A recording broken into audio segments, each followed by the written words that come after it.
ভুল রাস্তায় চলে গেলে গাড়ি নষ্ট হয়, আর ভুল মানুষের মায়ায় পড়লে জীবন নষ্ট হয়।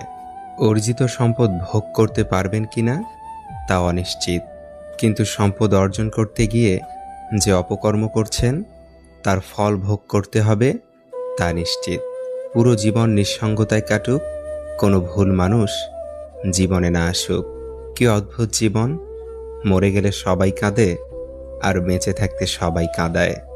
জীবনটা আসলে 3 ঘন্টা সময়ের 100 নম্বরের গণিত পরীক্ষা। দু একটি প্রশ্নের সমাধান না পারলেও অভিমান করে বসে থাকার উপায় নেই, পরের অঙ্কে চলে যেতে হয়। খালি পকেট পৃথিবীর সবচাইতে ভারী জিনিস। যখন তোমার পকেট খালি থাকবে তখন পুরো পৃথিবী তোমাকে ভারী মনে করবে। শেয়াল অনেক চালাক হওয়া সত্ত্বেও মানুষ কিন্তু কুকুরই পোষে, কারণ সঙ্গী হিসেবে চালাকের চেয়ে বিশ্বস্ততা বেশি প্রয়োজন। পরস্ত্রী আর পরপুরুষ কখনো আপন হয় না, এগুলো হলো মরীচিকা। এসবের পিছনে ছুটে নিজের পরিবার ও নিজের জীবন ধ্বংসস্তূপে পরিণত হয়। চিন্তা করার মানসিকতাকে কখনো নিরুৎসাহিত করো না, কারণ একমাত্র চিন্তার মাধ্যমেই সঠিক সিদ্ধান্ত নেওয়া সম্ভব। বিষাক্ত মানুষের সাথে জেতার উপায় একটাই, খেলায় না নামা। সবচেয়ে কাছের মানুষরাই যখন খোঁজ নিতে ভুলে যায় তখন একা থাকতেই সবচেয়ে বেশি ভালো লাগে। মানুষের মতো এত দ্রুত আর কোনো কিছুই এ জগতে বদলাতে পারে না।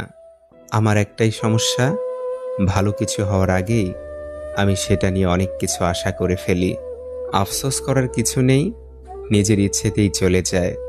মানুষ এরকমই, নিজ থেকে এসে আবার মাঝখানে শুধু তার অভিনয়ের দক্ষতা কতটুকু তা দেখিয়ে দেয়। যদি নিজের উপর বিশ্বাস থাকে তাহলে অন্ধকারেও রাস্তা পাওয়া যায়। পৃথিবীর সবচাইতে নিষ্ঠুর সেই মানুষ যে তার নিজের প্রয়োজনে কাউকে ব্যবহার করে আর প্রয়োজন ফুরিয়ে গেলে তাকে দূরে সরিয়ে দেয়। কিভাবে জীবনের সাথে নিজেকে মানিয়ে নেই বলো? যখনই নিজের অভ্যেস বদলানোর চেষ্টা করি তখনই জীবন বেঁচে থাকার শর্তটাই পাল্টে দেয়। তোমার যা নেই তার পিছনে ছুটো না, যা আছে তা নষ্ট করো না। মনে রেখো, আজকে তোমার কাছে যা আছে গতকাল তুমি সেটার পিছনেই ছুটেছিলে। রোজ পুড়তে পুড়তে বাঁচছে যারা, তারাই দিন শেষে জানে জীবনের মানে। সময়ের সাথে মানুষ ক্ষত ঢাকা শিখে যায়। ছোট ছোট আঘাতে যে ভেঙে পড়তো সেও এক সময় বড় বড় আঘাত সহ্য করে নেয়। সময়ের কাজ সময় না করে বারবার ভাগ্যকে দোষ দেয়া হচ্ছে একটা ধারাবাহিক নাটক, যা সারা জীবন চলতেই থাকে। আমরা তাকেই ঠকাই যে মানুষটা আমাদের জেতানোর জন্য অনেক কিছুর সাথে লড়াই করে যায়। নেগেটিভ চরিত্রের মানুষগুলোকে যতক্ষণ না তুমি নিজের জীবন থেকে দূর করতে পারছো ততক্ষণ তুমি তোমার জীবনে পজিটিভ চরিত্রের মানুষের সঙ্গ পাওয়ার আশা করো না। আপনি কারো কাছ থেকে কাউকে চুরি করতে পারবেন না, সে সম্ভবত ইতিমধ্যে চলে যাওয়ার জন্য প্রস্তুত ছিল। আপনি কেবল অজুহাত মাত্র। তিনি আপনার কাছ থেকে যা চেয়েছিলেন তা পেয়েছেন। এখন সে আপনার অস্তিত্বের কোনো চিন্তা করে না। তার সাথে কথা বলার চেষ্টা করা আপনার সময় নষ্ট করা ছাড়া আর কিছুই না। আপনি যদি এমন কারো সাথে প্রতারণা করেন যে আপনার জন্য কিছু করতে চায়, তবে সত্যিকার অর্থেই আপনি নিজের সাথেই প্রতারণা করছেন। সম্পর্কের 3টি নিয়ম: মিথ্যা বলবেন না, প্রতারণা করবেন না এবং এমন প্রতিশ্রুতি দিবেন না যা আপনি রাখতে পারবেন না।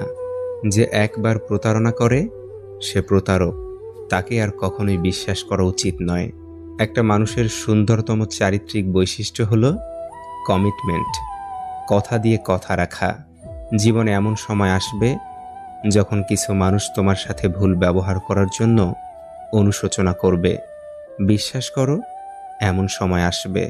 যে অতি নরম ও সরল প্রকৃতির মানুষ তার জীবনে কষ্ট ও দুঃখ বেশি। তাকে সেই কষ্ট ও দুঃখ তারাই দেয় যারা তার খুব কাছের মানুষ। যাদের সে ভালোবাসে তারাই তাকে যন্ত্রণা দিতে ভালোবাসে। অভিনয়ে মন ভেঙে দিয়ে তারাই আড়ালে অট্ট হাসি হাসে। অশিক্ষিতরা আছে 5 তলায় আর শিক্ষিতরা আছে গাছতলায়। এটাই স্বাভাবিক, কারণ এখন জুতা বিক্রি হয় কাঁচের ঘরে আর বই বিক্রি হয় রাস্তায়। সময়ের ব্যবধানে যে মানুষটার আচরণ বদলে যায়